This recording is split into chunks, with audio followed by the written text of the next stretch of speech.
The lie lands before the words do.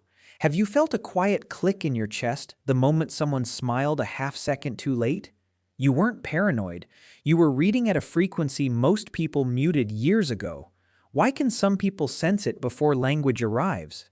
If you've ever known something was off and only been proven right weeks later, this one is going to feel familiar.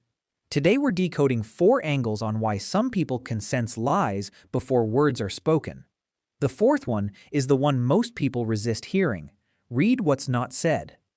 Here's the thing most people miss. The brain doesn't wait for confirmation. It processes deception cues in real time and files them quietly, hoping you'll notice.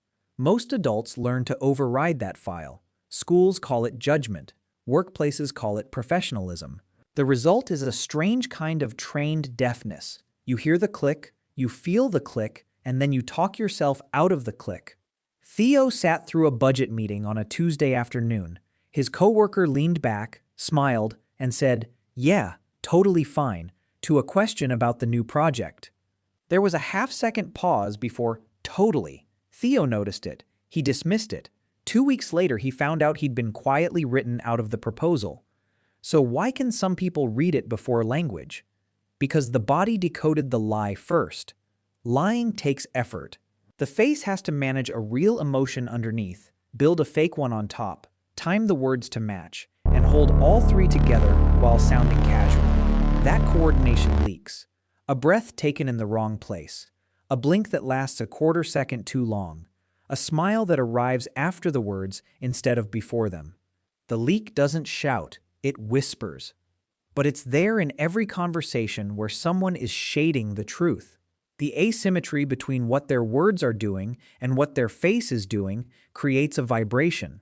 Most rooms are too noisy with social politeness for anyone to feel it. Some people learn to keep one ear pointed at that vibration anyway. Malcolm Gladwell is the writer who put a name to it. He calls it thin slicing. The idea is that the brain takes in a flood of micro-information in the first 2 seconds of an interaction and compresses it into a single felt impression. Not a thought, a read. The pupils dilate or contract before you're aware they moved. The autonomic nervous system reacts to a baseline shift in someone's voice before your mind has labeled what changed. By the time the words land, your body has already written the report. The people who sense lies aren't supernatural. They're just trusting a document that arrives on time. The body answers first.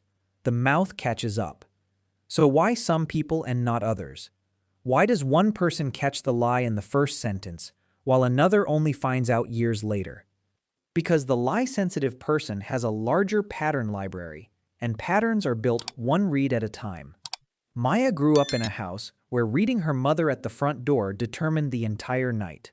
A specific kind of sigh meant rooms would stay quiet. A specific kind of smile meant a different kind of quiet, a worse one. By the time Maya was 9, she could clock the temperature of the house from the sound of the keys hitting the bowl.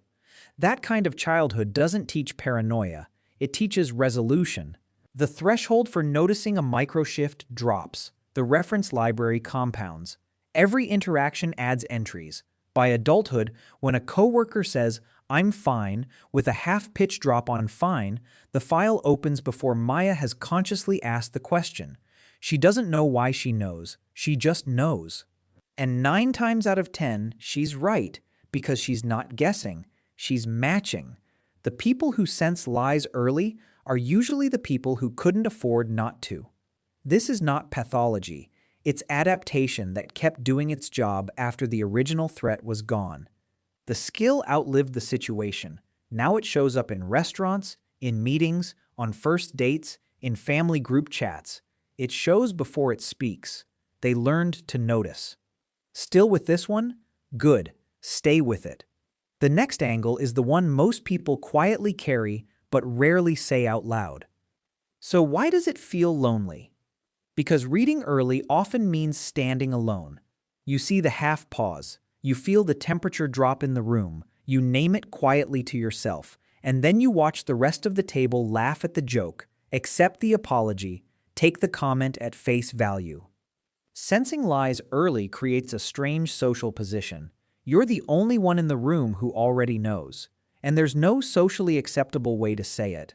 You can't lean over at the dinner table and announce that your friend's new partner just lied about where he was Saturday night. You can't tell your manager that the new hire's compliment was performance, not warmth. So you sit with the information, you file it, you wait. The people around you call this intensity. They call it suspicion. They call it reading too much into things. And after enough years of being told that, some people start to mistrust their own sensors. They mute the signal. They learn to call themselves paranoid before anyone else does. The signal still fires. It just gets ignored faster.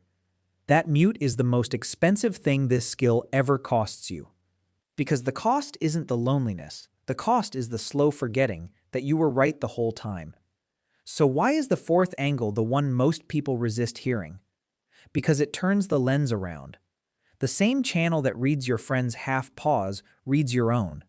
The same microtel that exposes a coworker's lie exposes the lie you just told yourself about why you're staying in the job. The skill is bidirectional. Most people use it outward only because pointing it inward costs more. The lie you tell yourself doesn't feel like a lie. It feels like reasonable framing. The relationship is fine, you'll fix it next week. The career path is right, you'll feel different in 6 months. The friendship is healthy, you're just tired. Each of those is a half-second pause that the body has already cataloged. The body knows the story doesn't quite track, but pointing the sensor inward means having to act on what you find, and action is the expensive part. So the sensor stays pointed at everyone else. Safer that way. Useful for survival in groups. Devastating for self-knowledge over the long run. This is why some people are brilliant at reading other humans and disastrous at reading themselves. The skill works perfectly. The application is selective. It's easier to detect the coworker's manipulation than to admit your own pattern in the same room. The hardest people to read are not strangers. They're the version of yourself who needs the story to hold a little longer. Read what's not said, especially when the one not saying it is you. So back to Theo at the budget meeting. The half-second pause his coworker took before saying, "Totally fine," he heard it. The body cataloged it. The mind dismissed it. 2 weeks later, he found out he'd been written out of the proposal. The information had arrived on time. He just hadn't let himself believe what his own nervous system told him. That gap, the one between what you sense and what you let yourself act on, is where the entire skill lives or dies. Sensing lies before words is not mystical. It's permission. Permission to trust the document the body has already finished writing. Permission to let the click in your chest mean something. Permission to be early without apologizing for it. You're not paranoid. You're not too much. You're not reading too far into things. You're not suspicious. You're early. Try this. For 1 week, when the click in your chest fires, just note it. Don't act on it. Don't argue with it. Don't talk yourself out of it. Just write down what you sensed and what was eventually said. Watch the gap. Watch how often the body was already right. That gap is the whole game. Until next time, stay observant.